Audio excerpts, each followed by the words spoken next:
मैं कंवर सिंह ईश्वर की शपथ लेता हूँ।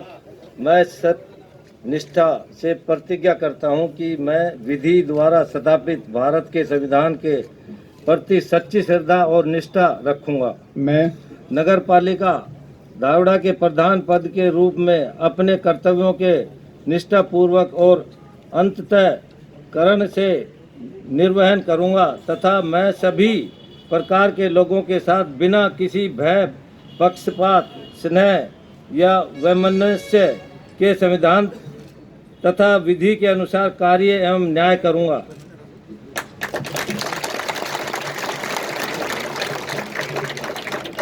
जय हिंद, जय भारत। मौजूद केंद्रीय मंत्री राव इंद्रजीत जी, हमारे यहाँ से नगर पालिका के चेयरमैन बने कंवर सिंह जी, सबसे पहले तो मैं इनको बधाई देता हूँ कि लंबे समय के बाद आखिरकार इनका फैसला आया और ये चेयरमैन के रूप में यहाँ पर बने। मैं तो कंवर सिंह जी से यही कहूँगा कि आप लोग जितने भी हमारे पार्षद हैं उन सभी को साथ लेकर चलें, क्योंकि धारवेड़ा के अंदर बहुत सारी समस्याएं हैं और अभी पिछले साल 1 साल से क्योंकि यहाँ पर कोई चेयरमैन नहीं रहा तो ये जो हमारी समस्याएं थी ये बहुत ज़्यादा बढ़ गई हैं। तो हमने तो हमेशा कोशिश ये करी कि पिछले 2 साल में कि सारे मुद्दे आप लोगों के धारवेड़ा के हम लोग उठाए।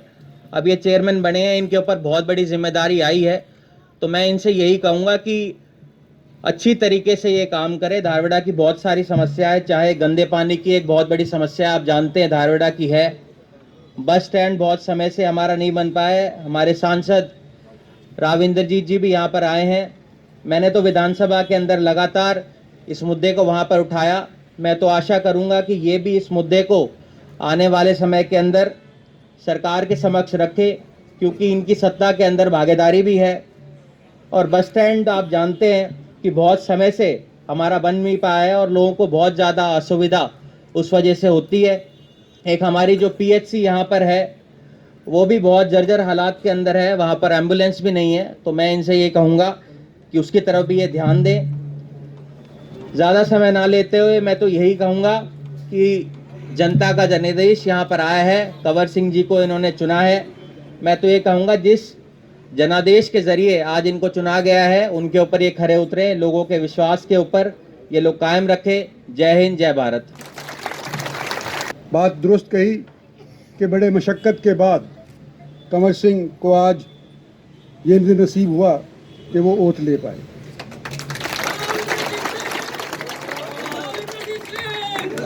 हालांकि जनता ने चुन लिया था, लेकिन कानून व्यवस्था कई बार इस तरह की चरमरा जाती है या चमरा दी जाती है कि जनता की जो आवाज़ है उसके ऊपर मोहर नहीं लग पाती।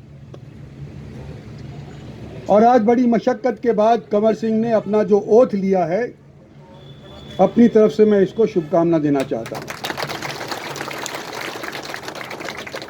और धारवेड़े के चुनाव के अंदर, कमेटी के चुनाव के अंदर आपने सबने मेरे समझ से हिस्सा लिया होगा। सदस्य बनाए, वाइस चेयरमैन बनाया, सिर्फ चेयरमैन रह गया। लेकिन जब 80% 90% लोगों के चुने हुए नुमाइंदे कार्यरत थे और हमारा सहयोग इनको था, तो मैं नहीं समझता कि कोई खास रुकावट धारवाड़ा के डेवलपमेंट के अंदर कोई आई होगी। लेकिन एक बार चेयरमैन हो जाए तो बात को 4 चांद लगी जाती है। और मैं भी यही कहूँगा कि जो इखलास वाइस चेयरमैन के चुनाव के अंदर पार्षदगण ने दिखाया था,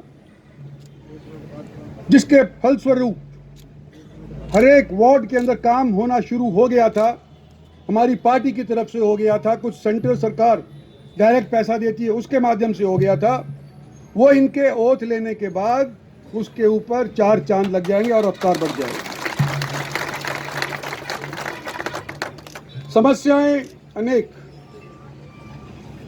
धारवेड़ा एक टाइम तो उम्मीद युवा को करते थे कि दक्षिणी हरियाणा के लिए यहाँ की इंडस्ट्री के मार्फत माली हालत, संपत्ति, रोजगार इस क्षेत्र को मिलेगा। लेकिन धारवेड़ा का जो इंडस्ट्रियल एरिया है, आप भी जानते हैं, मैं भी जानते हूँ कि किस तरह से पिछले दशकों के अंदर ये पनप नहीं पाया।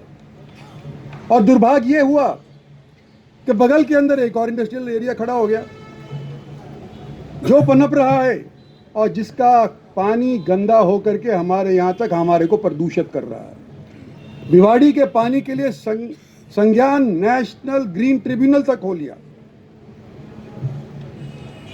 भारत सरकार की तरफ से अनेक बार आदेश आए कि दोनों डीसी बिठाए जाएं, अलवर का और रेवाड़ी का, और उनकी मुलाकात भी कई बार हुई। नेशनल ग्रीन ट्रिब्यूनल के सदस्य के सामने इनकी मुलाकात हुई, लेकिन फिर भी अभी तक ये मामला हल नहीं हो पाया है। अभी हाल ही के अंदर मैं बताना चाहता हूं आपको कि वीडियोग्राफी आज के दिन वो ऊपर से ये नए वाले जो ड्रोन होते हैं इसके माध्यम से करी जा रही है। दूध का दूध, पानी का पानी हो जाएगा। और उसके ऊपर हम भारत सरकार की तरफ से पूरा बल देंगे कि राजस्थान सरकार भी इसके ऊपर पाबंदी लगाए कि यहाँ राजस्थान का गंदा पानी, भिवाड़ी का गंदा पानी, प्रदूषित पानी जिसके अंदर आर्सेनिक हो, केमिकल्स हो, अनेक शनेक खराब जिंदगी को करने वाले केमिकल्स हों, वो वहीं तक सीमित रखे जाए। हमारे कांग्रेस के विधायक हैं, मैं पहले कांग्रेस में था, मेरे भी जानकार हैं, गहलोत साहब इनके भी जानकार होंगे। मैं एक दिन जब वो दिल्ली आएंगे, गहलोत साहब को पकड़ करके कहूंगा जी कि हमारे धारवेड़ा का उद्धार करो, ये पानी हमारे यहाँ नहीं आना। सब जगह ट्राई कर लिया, लेकिन रह गया अभी तक मामला। तो इसको अभी हमने करना है, और मैं कहता हूँ आपको, आपके सबके बीच के अंदर, कि इसके करने के लिए पूरा जोर इंद्रजीत सिंह लगाएगा। इसके अंदर बस स्टैंड का जिक्र आया, धारवाड़ा के अंदर तो तावड़ू से रोड आती है, वो शहर के अंदर नहीं घुस सकती। इस तरह की हालत जर्जर हो गई है उसकी, मुझे भी मालूम चला है। जब इंडस्ट्रियल एसोसिएशन ने मेरे को यहाँ बुलाया था, उस टाइम भी मेरे को मालूम चला था। तो मैं आप लोगों को यूँ कहना चाहता हूँ कि धाड़ियों का चाहे बस स्टैंड हो, बस स्टैंड की समस्या एक और अनेक है। कई हरिजन भाई भी यहाँ पर होंगे। 2 जगह प्रस्तावित है। एक जगह तो यहाँ प्रस्तावित ऐसा है जहाँ पर हरिजनों की बने हुए मकान के ऊपर बुलडोजर चलाने की आवश्यकता पड़ेगी, और दूसरा रोड के परली तरफ है। तो एडमिनिस्ट्रेशन के यहाँ पे सारे बैठे हुए हैं, उनको मैं ये कहता हूँ कि बस स्टैंड बनाना लाजमी है, ज़रूरी है, लेकिन ऐसा हो कि लोगों को कम से कम तकलीफ हो, इस तरह की व्यवस्था आप बना करके बस स्टैंड बनाने के लिए यहाँ से सुझाव हरियाणा सरकार को दीजिए।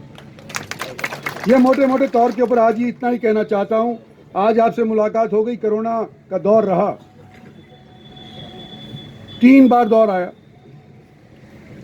दूसरे दौर के अंदर तो बहुत हमारे साथी हमारे से छिन गए, और मैं तो ये हैरान हूँ कि हमारे गुड़गांव के अंदर बढ़िया से बढ़िया चिकित्सा होने के बावजूद भी किसी एक व्यक्ति को, बुजुर्ग को अगर कोरोना हो गया था दूसरे दौर के अंदर, तो उसका बेटा तो यूं कहता था मेरे से कि मेरे पिताजी को मेदांता के अंदर दाखिला दिलवाओ, और बापू यूं कहता था कि अगर मैं मेदांते के अंदर चले गया, जीऊं या मरूं वो तो ऊपर वाले के हाथ के अंदर है, लेकिन अगर जी भी गया तो मेरा जीवन दुर्लभ हो जाएगा, क्योंकि विधानसभा का बिल कौन चुकाएगा, मेरा घर बिक जाएगा, मेरी धरती बिक जाएगी। तो घर मरना मंजूर किया बुड्ढे ने। ऐसे भी हमारे साथी, हमारे आगे की पीढ़ी के सोचने वाले हैं कि मरूं जीऊं घर में मरूंगा, लेकिन अगर मर भी गया तो कम से कम मेरे बेटे की जमीन तो नहीं बिकेगी। इस तरह का दौर ना आपने पहले देखा था, ना मैंने पहले देखा था, और उम्मीद यही करते हैं कि आने वाले समय के अंदर दोबारा से ना देखना पड़े। नया साल है, नया साल है। मैं आज इस मंच से यही आपके लिए शुभकामना देकर के जाना चाहता हूं कि आने वाले समय के अंदर आप लोग स्वस्थ हो, आपका कुनबा संगठित रहे, और आने वाले समय के अंदर जो मेरे लिए या मेरी पार्टी के लिए मेरे हुकमचंद प्रधान बैठे हुए हैं, हमारी पार्टी शासित है, दिल्ली में भी शासित है और प्रदेश के अंदर भी शासित है। जो आप लोगों ने हमारे को ताकत दी है वो आपके सदुपयोग के लिए इस्तेमाल करेंगे, अपने निजी स्वार्थ के लिए इस्तेमाल नहीं करेंगे। ये आश्वासन देकर के आपसे इजाजत चाहता हूँ। धन्यवाद और जय हिंद।